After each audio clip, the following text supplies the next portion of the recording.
Blair Singer, experto en inteligencia empresarial y coaching, dice una frase en su libro La Vocecita.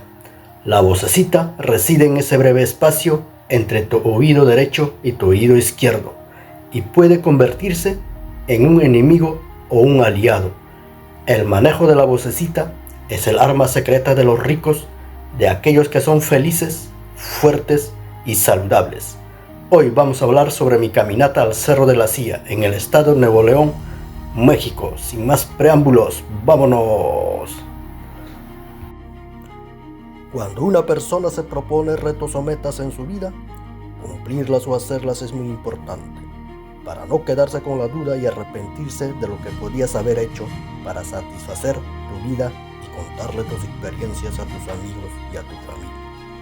Que tú viviste esa experiencia y estuviste en ese lugar donde deseabas estar. El Cerro de la Silla se ve de cualquier parte o ángulo desde la ciudad de Monterrey. Se puede apreciar vía terrestre desde la entrada de la autopista Saltillo-Monterrey, o vía aérea simplemente cuando estás dando un paseo dentro de la ciudad de Monterrey. Levantar la cabeza y mirar hacia el cerro, si estás de visita en Monterrey, te causa esa sensación de curiosidad de cómo será estar en el pico del Cerro de la Silla.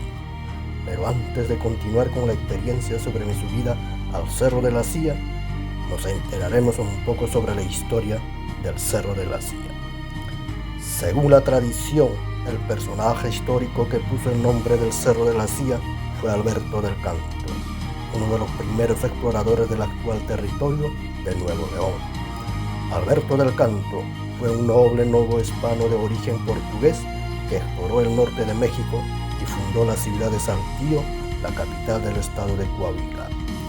Del Canto frecuentaba a Monterrey, ya que era casado con una hija de Diego de Montemayor, fundador de la ciudad, y estando en la actual capital regiomontana, le pareció que su montaña cercana tenía perfil de silla ecuestre, quedando esta bautizada como Cerro de la Silla. Otro personaje ligado a la historia del lugar es Agapito Treviño. Una leyenda popular afirma que el célebre bandolero, al que apodaban Caballo Blanco porque montaba un caballo de ese color, escondió su botín en una cueva del Cerro de la Silla. Ahora sí, seguimos con la aventura de la caminata hacia el Cerro de la Silla. Durante la semana planeé cómo subir hacia el cerro y con quién ir y qué transporte me llevaría hacia la entrada de la subida. Entonces decidí aventurarme un domingo. Eran 5 a.m. Las ganas de ir estaba al flote, pero la duda me detenía en tan solo pensar: ¿se dejarán subir solo una persona? ¿En qué condiciones estará el camino? ¿Se habrá algún peligro? Las vocecitas en mi cabeza me decían: anda, ve, aventúrate. Y la otra parte de la vocecita me decía: no vayas, quédate, estás solo, no hay nadie que vaya contigo, puede haber peligro. Haciendo caso omiso a la vocecita negativa, hice caso a la vocecita positiva. Eran 11 de la mañana. Me preparé para la gran caminata hacia la meta, al Cerro de la Silla. Hasta la entrada del cerro puedes ir en auto propio o taxi. Yo elegí ir en transporte público. Dicen, a Roma se llega preguntando, pues yo le pregunté al conductor que se me dejaba en la entrada del Cerro de la Silla. El conductor me dijo que no conocía cuál era la entrada. Allí un señor de 70 años me escuchó lo que pregunté al conductor y me dijo: ven, yo te ayudo, ¿dónde está la entrada? Para que te puedas bajar. Yo, aliviado, sabiendo que esa persona me ayudaría dónde bajarme, me senté en su lado del señor de 70 años. Él me fue contando de cuando era joven, que subió muchas veces al Cerro de la Silla. Llevó a sus hijos y más adelante a sus nietos. Llegué a la parada, bajé del bus, compré mi agua, una Coca-Cola y una barra de galleta para agarrar fuerzas e hidratarme durante la caminata. Ese momento eran 12 del mediodía. Como dijo el romano Julio César, la suerte está echada, vamos con fe hasta llegar al destino donde voy. El camino es pedroso, pesado, el calor era sofocante, que se hacía sentir aún más pesado la caminata. En ese rato no había personas subiendo, todos bajaban, el único que subía era yo. Las personas que ya estaban bajando habían subido desde las 5 de la mañana. Llegué a las 2 de la tarde hasta el antiguo teleférico, que está a la mitad del Cerro de la Silla. Allí se había gente en la plataforma. Ahí me agarró la pensadora de nuevo, si continuar o no hasta la meta donde está la antena. La vocecita negativa otra vez suena en mi cabeza diciéndome, quédate aquí nomás, ya es tarde para subir, pero la vocecita positiva siempre reanimándome, vamos a donde venimos.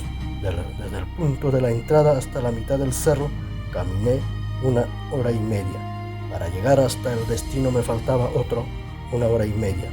Eran 2 p.m. La caminata continúa lento, con duda, si llegar o no llegar. Decidí continuar. Lo primero que me encontré pasando la plataforma del teleférico antiguo fue con una cueva.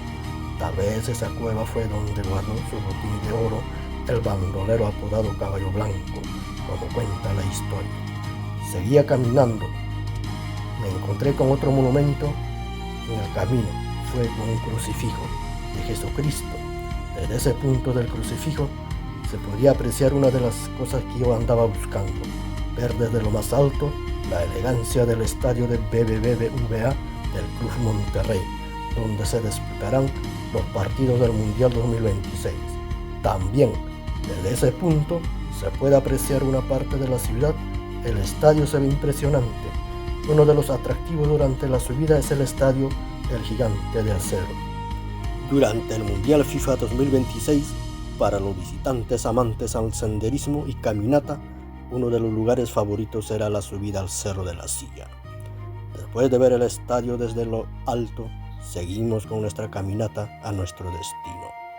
La caminata cada vez se hace más pesado. Durante la caminata vas leyendo frases motivadoras escritas en el camino, como así: sigue adelante, tú puedes, ya falta poco, compañero, ya comiste, cobarde el que se rinde.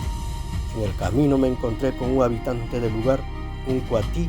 Desde ese punto ya se veía cerca el pico norte del Cerro de la Silla. Ya estuve cerca para llegar a la antena. Ya eran 3 de la tarde, ya se veía la antena cerca.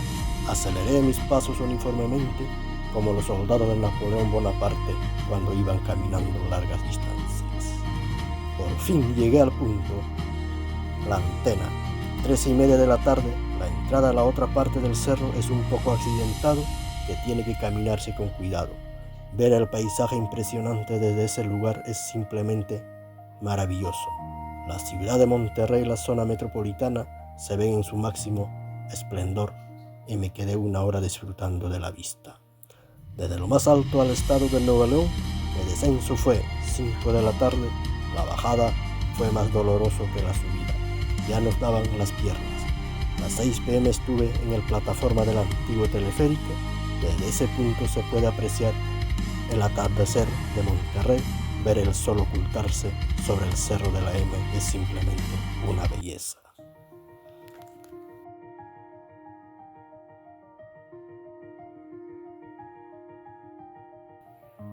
En la Sultana del Norte, en el estado de Nuevo León, no habrá playas ni pirámides, pero tiene lugares magníficos, naturales, donde visitar y pasar el rato junto con la familia y amistades será una experiencia inolvidable. Muchas gracias por ver este video y hasta pronto.